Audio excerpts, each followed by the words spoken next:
امام حسین رضی اللہ تعالیٰ عنہ کو ایک بار اب آپ کی زوجہ نے پیغام دیا، اب ذرا سنیے گا، آپ کی زوجہ محترمہ نے امام حسین کو پیغام دیا کہ ہم نے آپ کے لیے بہترین کھانا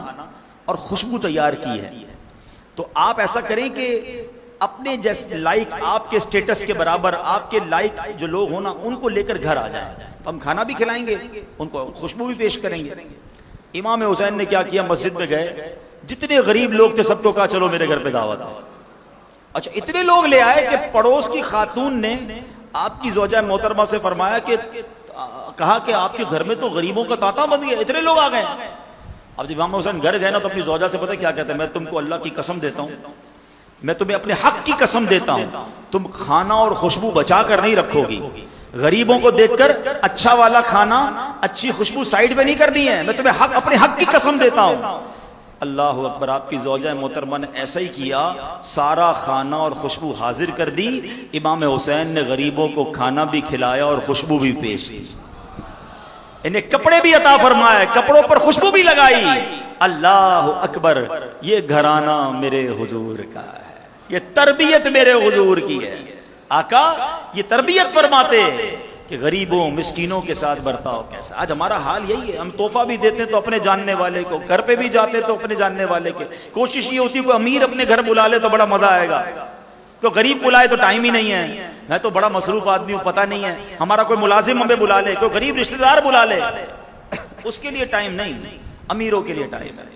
ایک بار امام حسن کے بارے میں آتا، کہیں جا رہے تھے، راستے میں فٹ پاتھ پر کچھ فقیر کھا رہے تھے، انہوں نے کہا حضرت ہمارے ساتھ بھی کھائیں نا۔ امام حسن آپ اپنی سواری سے اترے، ان کے ساتھ بیٹھ گئے، کھانا نہیں کھایا، آپ نے فرمایا ہم سید ہیں، ہمارے لیے صدقہ جائز نہیں ہے، لیکن ان کے ساتھ بیٹھے، پھر کہا اچھا تم نے مجھے بلایا نا، اب میری دعوت قبول کرو، میرے گھر پہ بھی آ جاؤ۔ ان روڈ پر بیٹھ کے کھانے والوں کو اپنے گھر لایا اور بہترین کھانا کھلایا۔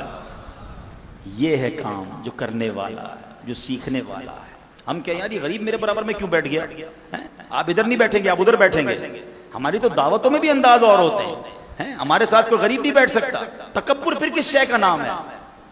ایک طرف کہتے ہو میں پنجتن کا غلام ہوں، اور نبی پاک اور حسنین کریمین یہ تو غریبوں کے ساتھ بیٹھنا پسند فرماتے،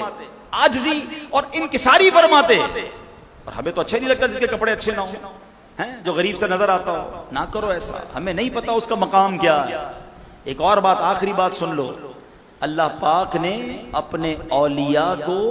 بندوں میں چھپا کر رکھا ہے،